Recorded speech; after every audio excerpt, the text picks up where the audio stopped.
Es su primo, el primo de Pilar Cebrián, el de Barcelona, el que activa el caso. Yo hice en falta a ella que no subía y le preguntaba a él que no, por qué no subía al pueblo mi sobrina. Estaba muy triste. Pero piensas en cosas de matrimonio, de que algo habrán discutido. Le había contado cosas ya un poco más íntimas sobre la relación con su marido, en plan de que quería separarse, etcétera y tal, ¿no? Lógicamente no le quedaba otra que denunciar la desaparición, pero en lugar de, claro, no va a decir, la han matado. Nos llamó mucho la atención esa conversación que mantuvimos con Antonio Enviz, el cual ya manifestó que esa desaparición no era voluntaria, que Pilar, que su sobrina, no había desaparecido voluntariamente y que seguramente estaría muerta. Y me decía que estaba con unas amigas, me engañaba. Mi mujer está muy rara, había quedado con unas amigas, puede que haya conocido a otra persona, contacta con hombres de Badoo y se ha podido ir sembrando la duda, pues eso de que no hubiera sido una desaparición forzosa, sino una desaparición voluntaria. Y yo le dije que se trataba de un asesinato.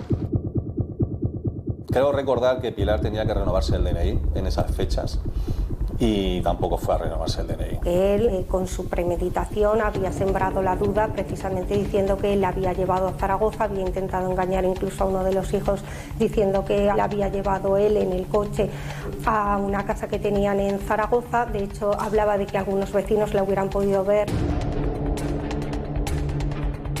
Hacía ya un mes y no había llamado a sus hijos. Pilar pues ni se había ido a la playa. Era imposible que no llamara a sus chicos en un mes. Nada de lo que había dicho Antonio Losilla empezaba a cuadrar con la investigación. Era una desaparición de alto riesgo que se llama o inquietante. El primo de Pilar había recibido unos correos de Antonio donde a nosotros nos parecía que había matices que pudieran estar relacionados con la violencia de género. Hacía referencia a una decisión final, a una decisión que iba a alterar su vida personal, pero vimos que era como un final de tema dramático. No, yo recuerdo que pasé horas y horas y horas, no os podéis imaginar la de horas que pasé, y entonces ahí ya sí que me quedó meridiano las características de personalidad de este señor y que, en mi opinión, concurrían muchísimos indicadores para estar ante un caso de altísimo riesgo de violencia de pareja. Va cada 2 por 3 a homicidios, pues a decir algunas cosas que pudieran ser pistas falsas, que pudieran derivar el foco de atención. Pensamos que se dio cuenta de que ya empezaba a ser sospechoso. Sacar a colación incluso las posibles infidelidades que pudiera haber cometido Pilar a la luz. Él intentaba controlar la investigación.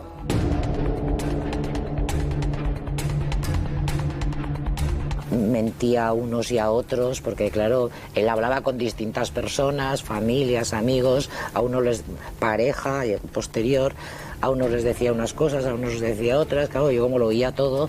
Ya de antes había intentado dirigir la investigación, pues imagínate si él pensaba que nosotros teníamos el teléfono intervenido. Si ya cuando lo oyes horas y horas y horas, a mí se me metió en la cabeza, o sea, yo tengo la voz de Losilla en la cabeza, porque la tengo en mi memoria, precisamente. Ya ha contactado con varias pitonisas, él quería hacer ahí un conjunto de distintas circunstancias para que nosotros no nos centráramos en lo que era la verdadera investigación y esa investigación se desviara a lo que él pretendía que nosotros siguiéramos. Es un embaucador, pero claro, el que solo escucha una parte, claramente es un terrible manipulador. Ellos tenían por costumbre los fines de semana salir a comer. Bajaban, el tío Antonio Enviz se encuentra en la residencia de allí de Ricla, y todos los fines de semana bajaba Antonio Losilla a buscarlo y siempre le hacía el mismo recorrido. Durante años y años siempre le hacía el mismo recorrido. Casualmente, el fin de semana que desaparece Pilar... Me trae a mí de la casa, me baja aquí a la residencia, él después de comer. Pero como estuvimos allí un rato, estuvimos sentados viendo la tele y todo... Casualmente, el día de la desaparición de Pilar, le hace un recorrido totalmente diferente. Siempre, durante todos los años le había hecho el mismo recorrido, pero ese día no. Era una manera de llegar al domicilio de Antonio Losilla, paralelo a las vías del tren, y arriba del todo había una paridera de de cerdos. Lo recorrimos varias veces, utilizamos otro tipo de recursos como eran guías caninos con perros, drones, bueno, hicimos 20.000 cosas. Una cosa sería demostrar que él probablemente estuviera detrás de la desaparición de Pilar Cebrián y otra encontrar el cuerpo de Pilar Cebrián.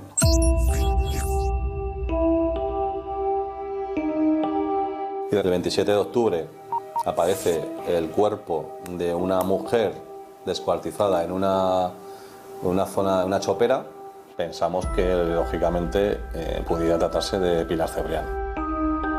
Bueno, la locura porque todos pensábamos que había sido que hallado el cuerpo de Pilar. De hecho, es que la investigación arranca precisamente por eso, porque no se tenían demasiadas pesquisas. La Guardia Civil continúa rastreando el entorno de la localidad zaragozana de Cadrete. Buscan más restos óseos de la mujer cuyo cadáver apareció en bolsas la semana pasada. Si se confirman las pruebas de ADN, la víctima es una vecina de Ricla que desapareció en el mes de abril. Manejábamos esa posibilidad de que Pilar estuviera descuartizada por el hecho de que Antonio Losilla pues, supiera utilizar ciertas técnicas de descuartizamiento animal, al ser carnicero, y también el detalle de que un día antes de la desaparición de Pilar Cebrián, él fue a la carnicería. Cogió esa capoladora de la carnicería antigua y la llevó a casa, yo creo que con el objetivo de que fuera un medio para deshacerse del cuerpo, aunque finalmente no pudo usarlo. Eso sí que está acreditado, pero lógicamente no tenía ningún sentido que después de tantísimos años con la capoladora en la carnicería decidiese días antes de cometer el crimen traerla al garaje. En fin. Se observa que ese cadáver presenta una serie de signos, muchos, hasta 12 creo, de que pudiera ser Pilar Cebrián. Fue trasladado a dependencias del Instituto de Medicina Legal.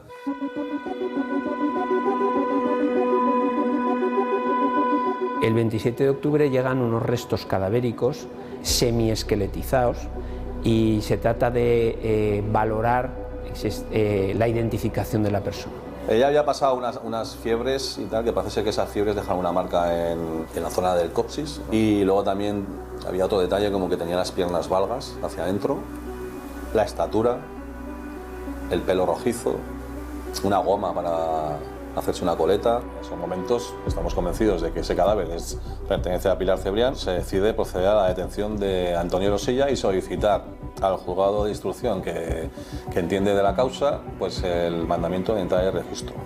Pidieron la entrada de registro, fue el acuerdo, pues quedé con la policía para el día que había que hacer, para ir. Ese día tuvimos juicios, acabó los juicios y salimos para hacer el registro.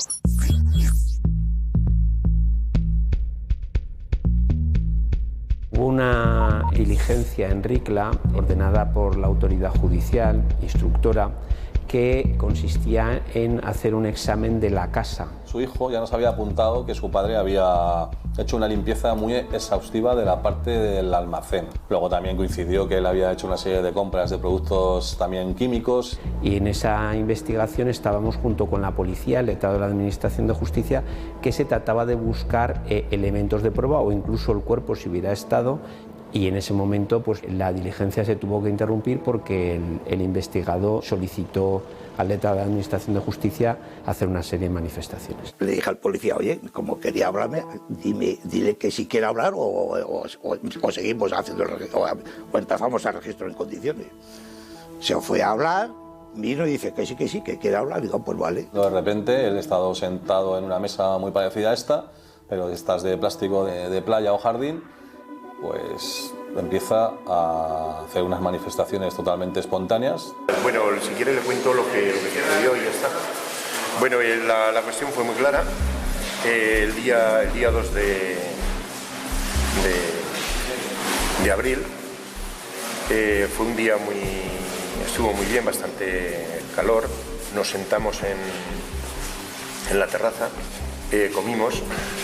La comida fue muy mal porque tenemos muy pocas ganas. Ella, como regla general, pues lo que hacía era se echaba la siesta. Cuando volví sobre las 5 o algo así, me duché. Le preguntó por las joyas estaban en la cochera, debajo de las escaleras. Hasta que que ella me dijo que quería ver las joyas. Ella lo que quería era llevarse su mitad de las cosas y parece ser que se inicia una discusión por un tema de unas joyas que debiera de haber en casa. Y ella me dijo que se quería llevar joyas. Que discutieron. Yo le había dicho que teníamos que convivir o coexistir 2 días, mejor coexistir 2 años hasta que nuestros hijos terminaran y estuvieran un poquitín adecentados, pues que no, gracias, que no se las podía llevar.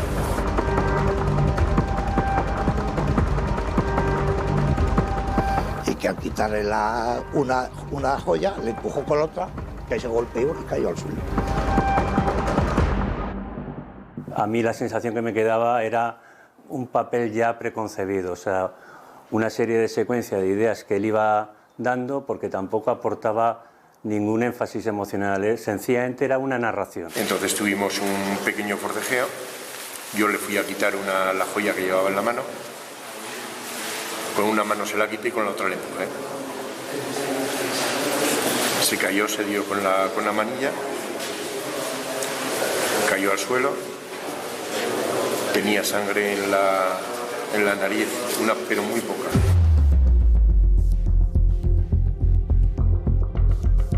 Se puso nervioso, que subía a llamar, pero no llamó.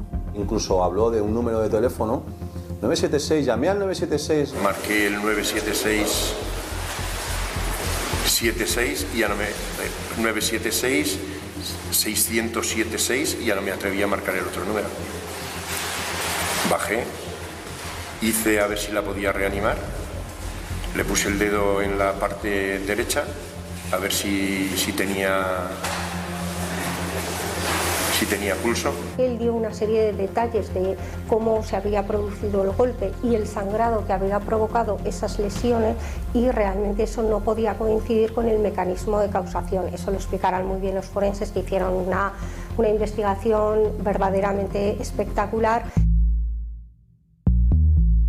Se encontraron en la mesa, en determinados puntos del garaje, y luego posteriormente, debido a que el investigado en ese momento estaba diciendo que había habido sangre en el lugar de un desagüe, pues también se abrió ese desagüe, se tiró la pared que cubría el desagüe y se encontraba una serie de tuberías que tenían una gran cantidad de sangre. Eso fue clave en la investigación porque la sangre almacenada en determinados lugares en gran cantidad nos indica que la cantidad de sangre que había sido evacuada por ese desagüe era enorme, y eso era incompatible con la vida de una persona. Que bajó abajo, como la vio así, pues cogió y se fue a dar un paseo. Me acojoné.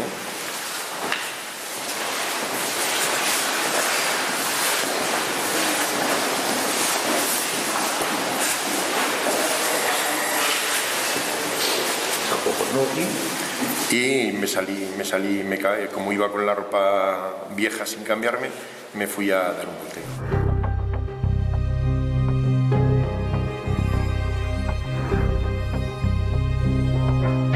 Se fue a un restaurante en Ricla, a la Lolita, que se llamaba, que ya está cerrado, se fue a cenar. Parece ser para que la sangre se acusase. Eran sobre las 10:30, 11 de la noche, y aún esperé un poco más para intentar que coagulara la sangre y no se hiciera tanto charco.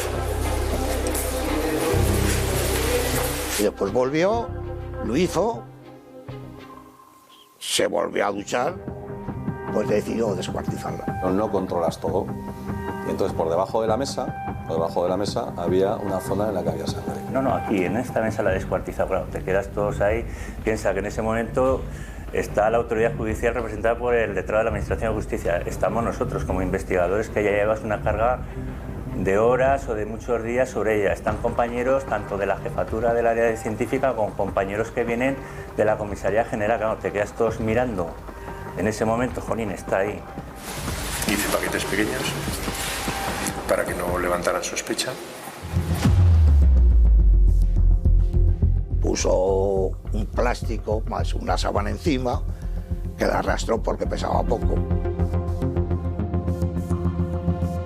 Cargué los paquetes en el coche, unos pocos, no todos, para en caso de que me pararan no levantar sospecha de... Y me fui a la Almunia y a Calatrava. En la Almunia eché 2 paquetes. Se perdió y acabó en el puerto de Venecia tirando paquetitos en donde estaban haciendo obras. Y ahí se desprendió de todos los paquetes, que volvió después. Y eso más o menos lo que dijo. ¿Queréis saber dónde me la ve? ¿Queréis saber dónde está el cuchillo? ¿Queréis saber...? En fin. ¿Alguna cosa más? ¿De las cosas de aquí? Se estuvo buscando por muchos sitios, pero lógicamente si no se hacía, desde que se supo que esto podía ser así hasta que se buscó y pasó X tiempo, pues pudo haberse incluso los restos haber sido, pues en fin, hasta animales que los hubieran de la zona, se los hubieran comido o lo que fuera, y el caso es que ya no hay ninguna manera, entiendo, de poder saberlo. Lo tiré al cubo de la basura. El cuchillo lo tiró al cubo y igual lo mismo que con la sábana. Y entonces aquí es cuando ya no dice más, se le llama al abogado, el abogado dice que declinado, aquí consta el teléfono que se le llama. A raíz de esto se me fue a decir que yo ya la había interrogado, que eso no valía, porque tenía que estar con un abogado y demás, y entonces lo que dije, digo, no, yo he recogido lo que he recogido. Yo dice de que este señor ha dicho esto, yo no le interrogo. Él me ha dicho, yo lo he recogido. Picaron en el baño las tuberías hacia la cocina, que ahí es donde cogieron los tubos, se estuvo donde estaban las joyas y después se empezó a hacer el registro para la parte de arriba por si él había escondido debajo de un falso techo. Fue una tarde, primero, no habitual, larga y difícil, pero que uno acaba pensando que ha encontrado cosas que pueden ser indicios importantes en la investigación que se estaba realizando. Su única obsesión es que no encontráramos el cadáver. Nunca lo encontraríamos. Y él llevaba en la cabeza que si no había delito, si no había cadáver, no había delito. Y así con eso jugó, porque yo creo que incluso su abogado defensor, yo creo que incluso intentó convencerle de que fuera por el tema del homicidio por imprudencia. Pero él estaba convencido de que lo había hecho perfectamente todo y que a nosotros nos la iba a colar. Él está tranquilo, él piensa que si alguien es inocente no debe ser condenado. Después del plazo de las 72 horas que hay para pasar a la disposición judicial, pues durante ese plazo pues, se hacen las pertinentes tomas de declaraciones con su abogado y tal, a la cual pues no declaró. Y se hicieron pues la entrada de registros y ya se confeccionó el atestado policial, se dio cuenta a su señoría y a partir de ahí pues ya el proceso judicial. Buenos días.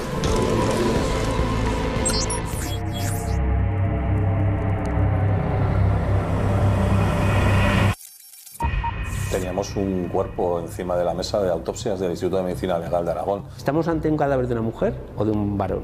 Este caso era claramente de una mujer. ¿Estamos ante el cadáver de una persona de avanzada edad o una edad media o estamos ante una persona joven? Dimos por hecho que era Pilar Cebrián. En este caso se planteaban una serie de cuestiones, había ya problemas y entonces nos intentamos buscar en los datos que habitualmente nos identifican a una persona fehacientemente, que es la boca y el ADN. El ADN tarda, no lo podemos hacer de forma inmediata y en la boca vimos una serie de alteraciones. Nos pusimos en contacto con la persona con la que Pilar Cebrián trabajaba todo el tema dental. Y vino esa persona y no identificó en los restos dentales esos trabajos y por lo tanto excluíamos, eso es importante, se excluye la identidad de esa persona. Dice que eso ya no lo había hecho, que eso no era suyo. La actualidad nos lleva a hablar de nuevo de la investigación sobre los restos humanos encontrados en Cadrete. Sí, según los últimos datos de la investigación, el cadáver no pertenece a la mujer desaparecida en Ricla, como se creyó en un principio, sino a una joven de Cadrete desaparecida desde el mes de julio. Si verdaderamente no es la que estamos buscando, habrá que ponerle nombre, habrá que saber quién es la persona que tenemos, porque estábamos sin duda ninguna ante otro homicidio. Entonces esa situación nos obligaba a realizar dos investigaciones, a seguir con la que habíamos empezado y a desarrollar una nueva investigación en una persona que aún no sabíamos quién era. A los pocos meses pues resultó ser que ese cuerpo pues, no pertenecía a Pilar Cebrián, sino que pertenecía a otra chica, Vanessa Barrado, que también había sido asesinada y descuartizada.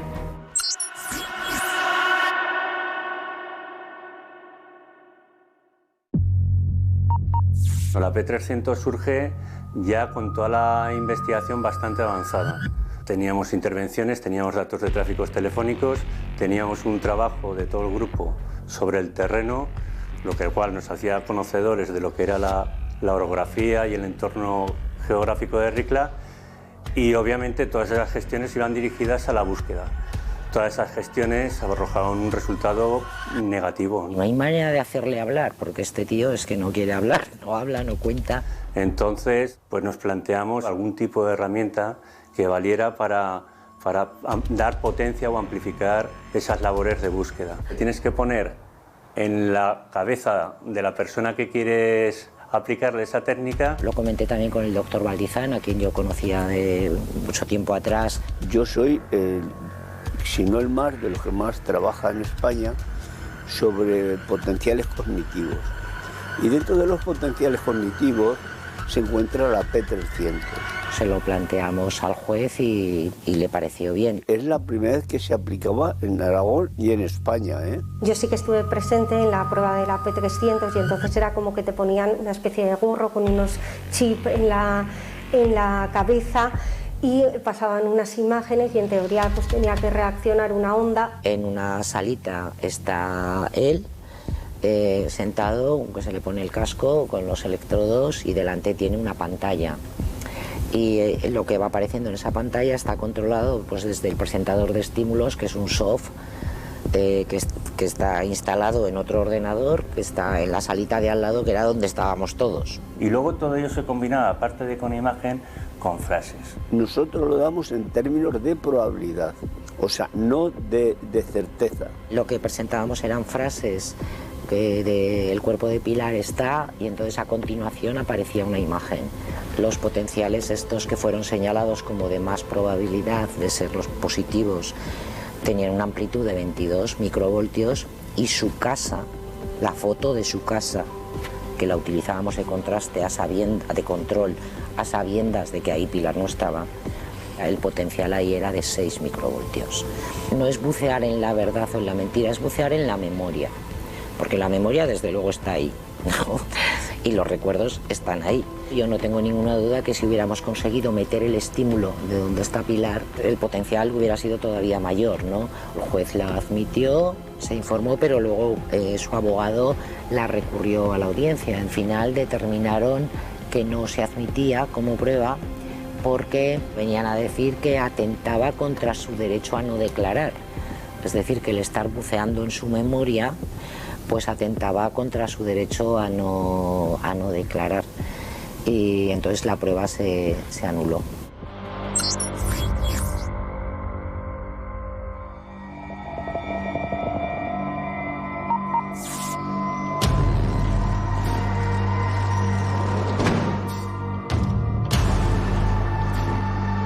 El juicio fue, y creo que en eso estaremos los dos de acuerdo, bastante desagradable por varios motivos.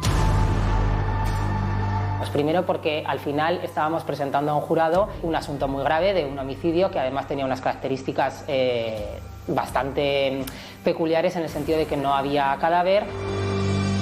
A nosotras, bueno, personalmente, Antonio Losilla, por su personalidad, yo creo que siempre nos ninguneó mucho.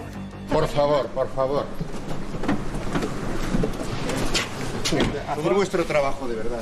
Es una persona bastante manipuladora, controlador, prepotente y maleducado en sus formas. Yo creo que eso, por otro lado, también hizo al jurado ver y entender qué tipo de persona era él, ¿no? O sea, que nosotras, al revés de entenderlo como una falta de respeto, entre comillas casi, nos alegramos de haber sacado esa imagen suya, porque era la real, para que el jurado viera a qué tipo de persona nos estábamos enfrentando. Equivocan totalmente un cuerpo de 27 años con uno de 51 que tenía mi mujer. En esa época se había producido lo que fue el homicidio de los niños de Córdoba. Él intentaba pues como encuadrarse en esa posición de sin cadáver pues no existe el delito y tal. ¿Usted recuerda haber utilizado adjetivos como nula o cobarde para referirse a su mujer ante la brigada de homicidios? No. Perdón, cobarde sí. Preguntaron que si sabía si ella podía tener intención de suicidarse. Y le dije no, que el dolor pues le producía mucho miedo, que era un poco cobarde. Yo lo que pensaba es que se había ido con otro hombre. ¿Sabía usted si se chateaba con otros hombres? Me lo imaginaba. Y les está diciendo que se ha marchado por ahí, pues los chicos lo creían. Mis sobrinos ahora no hayan querido hablar, yo lo entiendo, lo comprendo, porque los han mareado mucho, han tenido que ir a juicio. Eso es muy desagradable. El padre allí a 2 metros que estaba. ¿Usted durante la investigación ha sufrido alguna presión por parte de su padre o por parte de sus tíos, de los hermanos de su padre?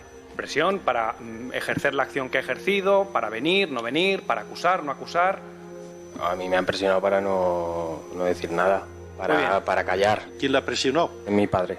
Éramos muy conscientes de la dificultad que teníamos al no tener cadáver. En Aragón no había habido ningún otro asunto en el cual se hubiera condenado a una persona por este tipo de delitos sin tener el cadáver, y aunque estaba el precedente de otro asunto, como había sido el de Marta del Castillo, sí que es cierto que en este caso en concreto la confesión que él hizo no era una confesión al uso como la que había hecho en un acta de declaración el Miguel Carcaño. Nuestro trabajo lo hicimos y creo que lo hicimos sobradamente y con mérito.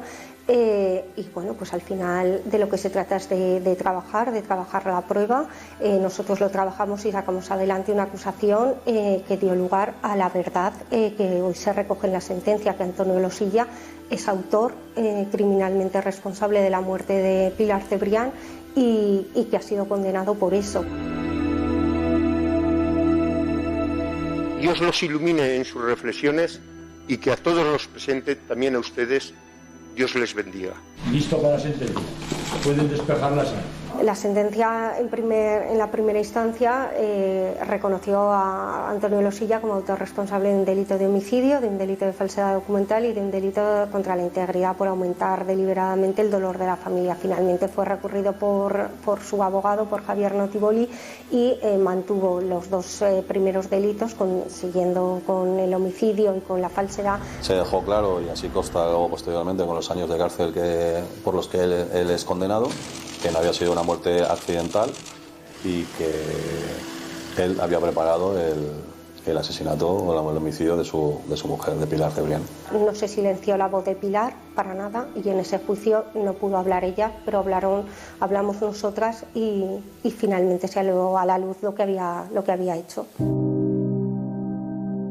Te planteas dónde pueda estar, porque creo que es humano. Lo que pasa que a nivel jurídico yo entiendo que eso es un tema cerrado, es verdad jurídica, pasó lo que pone en la sentencia y eso le pesará, lo reconocerá, no lo reconocerá nunca, pero tendrá que vivir siempre con esa sentencia firme de que es autor materialmente responsable del crimen de Pilar Cebrián.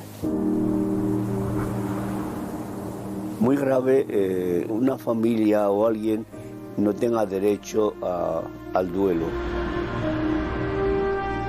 Seguiremos buscando a Pilar hasta que encontremos algún rastro de sus huesos, y así será, porque considero que es lo justo y que por lo menos detrás hay una familia, unos hijos que entiendo que necesitan saber dónde está su madre. Si no dice dónde está, es imposible encontrarla. Yo con 80 años que he hecho, me ha partido. Los pocos años que me quedan me los ha fastidiado. Tengo hipótesis personales, pero que, en fin... Solo lo sabe él y está claro que no nos lo va a contar.